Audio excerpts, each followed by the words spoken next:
Hi guys. അപ്പോൾ നമുക്ക് ഇന്ന് അടിപൊളി ബ്രേക്ക്ഫാസ്റ്റ് ഉണ്ടാക്കാം. അപ്പോൾ നമുക്ക് ഇന്ന് പുട്ടും കടലക്കറിയാണ്. അപ്പോൾ നമുക്ക് കടലക്കറി ഉണ്ടാക്കാം. വളരെ സിമ്പിൾ ആയിട്ട് എങ്ങനെ കടലക്കറി ഉണ്ടാക്കാൻ നോക്കാം.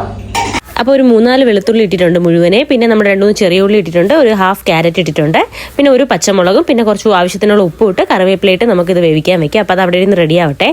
അപ്പോൾ ആ സമയം കൊണ്ട് നമുക്ക് അതിലേക്ക് വേണ്ടി സവാളയും ചെറിയ ഉള്ളിയൊക്കെ കട്ട് ചെയ്തെടുക്കാം. ഒരു ഉരുളക്കിഴങ്ങ് എടുത്തിട്ടുണ്ട്. പിന്നെ കുറച്ച് തേങ്ങയും കട്ട് ചെയ്തെടുത്തിട്ടുണ്ട് കേട്ടോ. അപ്പോൾ ഇതിലൊരു 2 വെളുത്തുള്ളി ഒരു അല്പം ഇഞ്ചിയും കൊണ്ട് എടുത്ത് നമുക്കൊന്ന് ചതച്ചെടുക്കാം. പിന്നെ നമുക്ക് പുട്ടിൻ്റെ മാവ് ആ സമയം കൊണ്ടൊന്ന് കുഴച്ച് വെക്കാം. അപ്പോൾ 1 ഗ്ലാസ് അരിക്ക് 1 ഗ്ലാസ് മാവിന് 1 ഗ്ലാസ് വെള്ളമാണ് കേട്ടോ.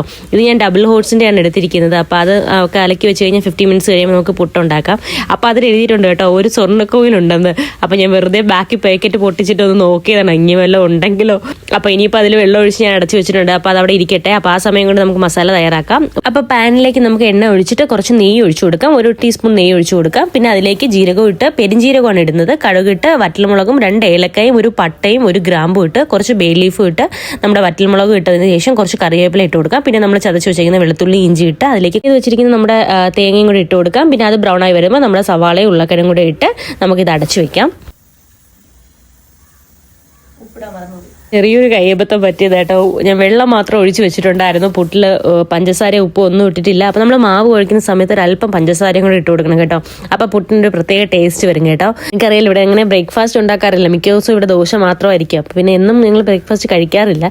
അപ്പോൾ ഇന്നിപ്പോൾ പുട്ട് ഇതുപോലെ എന്തെങ്കിലും കഴിക്കാൻ ആഗ്രഹം വരുമ്പോൾ കേട്ടോ ഉണ്ടാക്കുന്നത്. അപ്പോൾ ഇന്നിപ്പോൾ എന്തായാലും കടലക്കറി വെക്കുമ്പോൾ ഇത് വെന്തതിന് ശേഷം ഉരുളക്കിഴങ്ങ് വെന്ത് വരുന്നുണ്ട്. അപ്പോൾ അതിലേക്ക് ഇനി കുറച്ച് ഈ കടല വെന്ത വെള്ളം ഒഴിച്ചു കൊടുക്കാം. അപ്പോൾ ഇനി അതിൽ കിടന്ന് കുറച്ച് നേരം വേവട്ടെ. ആ സമയം കൊണ്ട് നമുക്ക് ഇത് കുറച്ച് കടല എടുത്ത് നമുക്ക് അരച്ചെടുക്കാം. അപ്പോൾ ഞാൻ തേങ്ങാപ്പാൽ കുറച്ച് എടുത്തിട്ടുണ്ട് മിക്സിയിൽ വെച്ച്. അപ്പോൾ അതിന്റെ കുറച്ച് തേങ്ങയും കൂടി ഇതിട്ടിട്ടുണ്ട്. പിന്നെ നമ്മൾ ഈ കുറച്ച് 1 സ്പൂൺ നമുക്ക് കടലിട്ട് നമുക്ക് മിക്സിയിലൊന്ന് അരച്ചെടുക്കാം.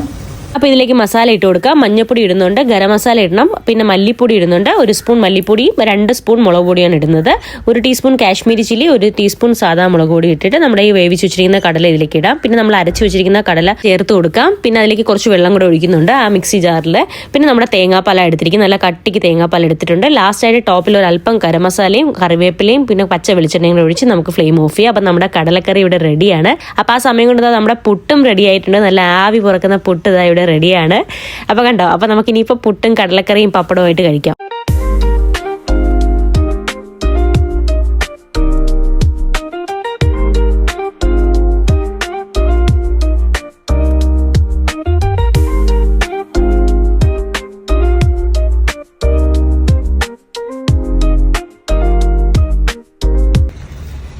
ഗൈസ് സൂപ്പർ ഗൈസ്, വേറെ ലെവൽ കേട്ടോ. കടലക്കറി മസ്റ്റ് ട്രൈ ആണ്. ഇതുപോലെ ഒന്ന് ട്രൈ ചെയ്ത് നോക്കണം കേട്ടോ. നല്ല ചൂട് പുട്ടും കടലക്കറി ഇതായി പപ്പടം കൂടെ ആയപ്പോൾ വേറെ ലെവലായി. അപ്പോൾ ഇന്നേക്ക് ഇത്രയേ ഉള്ളൂ. Love you and bye guys.